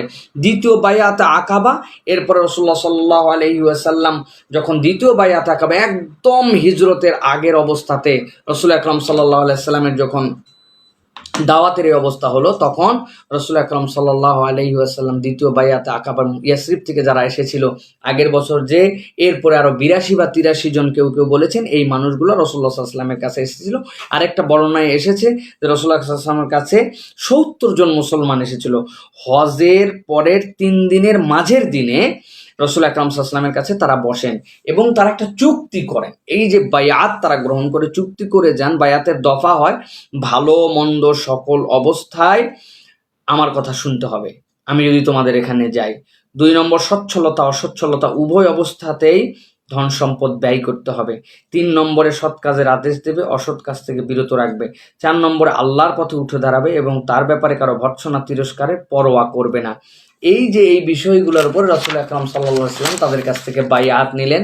নেওয়ার পরে রাসূলুল্লাহ সাল্লাল্লাহু আলাইহি ওয়াসাল্লাম বায়াতের ভয়াবহতার কথা তাদের কাছে বারবার শোনাতেন যে তোমরা যখন বায়াত গ্রহণ করেছো এখান থেকে খবরদার, এখান থেকে যেন তোমরা সরে যাবে না। রাসূল সাল্লাল্লাহু আলাইহি ওয়াসাল্লাম তাদের ট্রাস্টের জন্য, তারা কিরকম বিশ্বাস করছে এই বিষয়ের উপরে রাসূল সাল্লাল্লাহু আলাইহি ওয়াসাল্লাম তাদের কাছে যখন বলতে শুরু করলেন, এসব কথা যখন রাসূল বলছেন সমস্বরে, তখন বলল যে আমাদের ধন সম্পদের ধ্বংস, আমাদের অভিজাত নেতৃস্থানীয় হত্যার ঝুঁকি মেনে নিয়ে আমরা রাসূল আকরাম সাল্লাল্লাহু আলাইহি ওয়াসাল্লামকে মদিনাতে আমরা বরণ করে নেওয়ার জন্য প্রস্তুত আছি। এর মধ্যে আরো কিছু কথা আছে যে বিষয়গুলি, যে এই রাসূল আকরাম সাল্লাল্লাহু আলাইহি ওয়াসাল্লাম যে চুক্তি করলেন, এই আগের বছরে যে বুয়াসের যুদ্ধ হয়েছিল এতে তারা ব্যাপক ক্ষতিগ্রস্ত হয়েছিল। তাদের মূল টার্গেট ছিল যে মদিনার মানুষের মধ্যে যেন সম্প্রীতি আনে। আর মুহাম্মদ রাসূলুল্লাহ সাল্লাল্লাহু আলাইহি ওয়াসাল্লাম যে দাওয়াত দেন, তার প্রতিনিধি আমাদের কাছে যে দাওয়াত দেয়, তাতে আমরা বুঝি তিনি এই যুদ্ধের পক্ষে নয়। তো এই কারণে তারা এই 70 জন মানুষ উৎসাহিত হয়েছিলেন। এই মানুষগুলো বড় সৌভাগ্যশীল মানুষ। এই মানুষগুলো রাসূল আকরাম সাল্লাল্লাহু আলাইহি ওয়াসাল্লামকে মদিনায় নেওয়ার জন্য, তারা অনুপ্রেরণা নিয়ে মদিনায় যাওয়ার জন্য তারা রাসূল সাল্লাল্লাহু আলাইহি ওয়াসাল্লামকে ইনফ্লুয়েন্স করলেন। রাসূল সাল্লাল্লাহু আলাইহি ওয়াসাল্লামকে কাছে বললেন আমাদের ইজ্জত, আমাদের সম্মান, আমাদের নেতৃত্ব কোনো কিছু পরোয়া করে না, আমরা বায়াত করেছি আপনাকে, আমরা ইনশাআল্লাহ আপনাকে আমরা আমাদের কাছে বরণ করব। শয়তান দ্বারা চুক্তির তথ্য ফাঁস হয়েছে। এরপরে আনসাররা কুরাইশদের উপরে আঘাত করবে এরকম প্রস্তুতি তারা নিয়েছে। ইয়াসরাবের সাথে মানুষজনের সাথে কথা কাটাকাটি হয়েছে। এরকম অবস্থার পরে আল্লাহ রাব্বুল আলামিন যখন তাদেরকে এই বুঝিয়ে ফেললেন যে তোমরা যতই যাই করো এই 70 জন এদের সাথে কুলাই যেতে পারবে না, তখন মক্কার নেতৃত্বরা তখন তাদেরকে ধাওয়া করে। এই গ্রুপটা তাদের ধাওয়াকে অতিক্রম করে ইয়াসরিবে পৌঁছান। রাসূল আকরাম সাল্লাল্লাহু আলাইহি ওয়াসাল্লামের হিজরতের পটভূমি তৈরি হয়ে যায়। রাসূল আকরাম সাল্লাল্লাহু আলাইহি ওয়াসাল্লামের এই দ্বিতীয় আকাবার শপথের পরেই আল্লাহ রাব্বুল আমিন বাইআতের এই আকাবা, যেটা দ্বিতীয় আকাবার শপথ, যেটা এই শপথের পরে আল্লাহ প্রথম হিজরতের একটা দল নির্বাচন করেন। এই হিজরতের দলে প্রথম মুহাজির ছিলেন হযরত আবু সালামা। এর আগের জন কিন্তু মুহাজির ছিলেন না, তিনি মুআল্লিম হিসাবে গিয়েছেন। কিন্তু এই আবু সালামাকে আল্লাহ রাসূল সাল্লাল্লাহু আলাইহি ওয়াসাল্লাম প্রথম ইয়াসরিবে হিজরতের জন্য পাঠান। এই হিজরতে তিনি রওনা হয়ে সেখানে চলে যান। এই হচ্ছেন তিনি প্রথম ব্যক্তি। এরপরে রাসূলুল্লাহ সাল্লাল্লাহু আলাইহি ওয়াসাল্লাম ছোট ছোট দল করে করে মক্কার দিকে, মক্কা থেকে অনেকগুলো মানুষকে হিজরতের জন্য পাঠিয়েছিলেন মদিনায়। আমরা মক্কার রাসূল সাল্লাল্লাহু আলাইহি ওয়াসাল্লামের জীবনীটা আপাতত এই পর্যন্ত আমরা শেষ করলাম। আমরা বুঝলাম রাসূলুল্লাহ সাল্লাল্লাহু আলাইহি ওয়াসাল্লামের দাওয়াতের পাঠগুলা কিরকম ছিল, রাসূলুল্লাহ সাল্লাল্লাহু আলাইহি ওয়াসাল্লাম কতগুলা বাধা বিপত্তি অতিক্রম করে কিভাবে এই বাইআতুল আকাবাতুস সানিয়া, দ্বিতীয় আকাবার শপথ থেকে হিজরতের জন্য রাসূল সাল্লাল্লাহু আলাইহি ওয়াসাল্লাম কিভাবে প্রস্তুতি নিলেন। আমরা ইনশাআল্লাহ আগামী ক্লাস থেকে মদিনা পর্বে পার হয়ে যাব। তবে মদিনা পর্বে পার হওয়ার আগে হিজরতের কিছু কথা আপনাদের কাছে আরও বাকি আছে, সেইগুলি বলার চেষ্টা করব। যে কারা কারা আগে হিজরতে গেলেন, রাসূল সাল্লাল্লাহু আলাইহি ওয়াসাল্লাম কীভাবে হিজরতের প্রস্তুতি নিলেন, এবং এই হিজরতের জন্য রাসূল সাল্লাল্লাহু আলাইহি ওয়াসাল্লামের যে শিক্ষা, অনুপম যে আদর্শ হিজরতের মধ্যেও রেখে গেছেন, সেটার কিছু আলোচনা করে আমরা আগামী ক্লাসে ইনশাআল্লাহ মাদানী জীবনে রাসূল সাল্লাল্লাহু আলাইহি ওয়াসাল্লামের পার হয়ে যাব। আমরা রাসূলুল্লাহ সাল্লাল্লাহু আলাইহি ওয়াসাল্লামের এই 10টা ক্লাসে এটা কোনোভাবেই সম্ভব নয়, তারপরেও একটা ধারণা দেওয়ার জন্য ইনশাআল্লাহ আমরা যে অব্যাহতভাবে আপনাদের কাছে চেষ্টা করছি, এটার জন্য আপনারা যারা আমাদের সাথে দেখছেন, যুক্ত হচ্ছেন, আমরা অনুপ্রেরণা পাচ্ছি। বিশেষ করে আমি আপনাদের সাথে যুক্ত হচ্ছি যে রাসূল সাল্লাল্লাহু আলাইহি ওয়াসাল্লামের সিরা থেকে কিছু আলোচনা যদি আমরা করি, এই যে অনবরত কয়েক হাজার মানুষ আমাদের সাথে যুক্ত থাকলেন, আমি জানি না এখন পর্যন্ত যারা যুক্ত আছেন কে কোন দেশ থেকে, পৃথিবীর কোন প্রান্ত থেকে, কোন জেলা থেকে, না কোথা থেকে যে আমাদের সাথে আছেন, কিন্তু আমরা এই বিষয়গুলি রাসূল আকরাম সাল্লাল্লাহু আলাইহি সাল্লামের যেন সেই দিন আমরা বলতে পারি, হে আল্লাহ তোমার হাবিবের ভালোবাসায় 1 ঘন্টা ফোনটা এরকম করে ধরে রেখে আমরা কিছু কথা শোনার চেষ্টা করেছিলাম। ধারাবাহিক 5টা ক্লাসে আমরা কম বেশি উপস্থিত হয়ে রাসূলের জীবনী আলোচনা করেছি।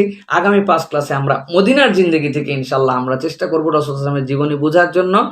তো যারা আমাদের সাথে যুক্ত হয়েছেন, যুক্ত ছিলেন, সকলকে মোবারকবাদ জানাচ্ছি, অনুরোধ জানাচ্ছি লাইভটি শেষ হওয়ার সাথে সাথে যদি আপনারা শেয়ার করে রাখেন তাহলে অন্যরাও দেখে নিতে পারবেন। আজকের পর্ব এখানেই আমরা শেষ করছি। আগামী পর্বে রাসূলুল্লাহ সাল্লাল্লাহু আলাইহি ওয়াসাল্লামের হিজরত এবং মদিনার জীবন, সেই পর্ব দেখার জন্য আপনাদের কাছে আমন্ত্রণ জানিয়ে আজকের মতো শেষ করছি। ওয়া মা তৌফিকি ইল্লা বিল্লাহ। সুবহানাকাল্লাহুম্মা ওয়া বিহামদিকা আশহাদু আল্লা ইলাহা ইল্লা আনতা আস্তাগফিরুকা ওয়া আতুবু ইলাইক। ওয়াসসালামু আলাইকুম ওয়া রাহমাতুল্লাহি ওয়া বারাকাতুহু।